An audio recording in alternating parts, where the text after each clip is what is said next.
I never had to stumble with not believing in God. I've kind of always believed in God. The last conversation I had about that was with Ramdas, believe it or not, in Hawaii over Christmas, and I went to take my son, who's 6, and I met Ramdas a few years ago, and the first thing that popped into my head was, my son is 6 and he has autism. And Ramdas suffered a stroke some years back, and he's been in a wheelchair for a long time.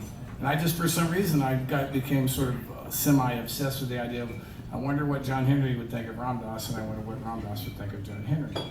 So this 2-year thing started. Then Christmas Day, I took John Henry to Maui and took him to see Ramdas. And Ramdas, listened to my whole story about why I'd come there and why we'd come there.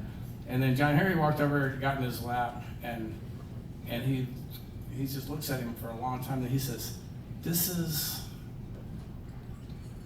a beautiful soul trapped.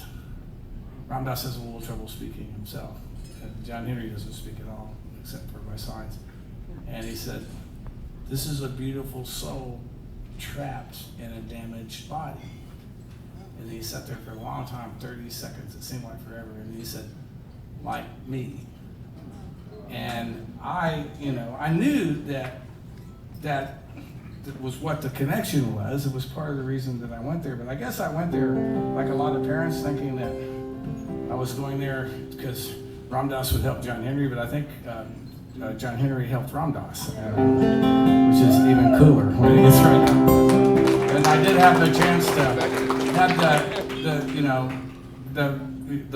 the thing about believing in God and why I believe in God came up for some reason. I said, well, that's another thing we have in common. I believe in God because I don't know anybody that ever took real lysergic acid diethylmide 25 that doesn't.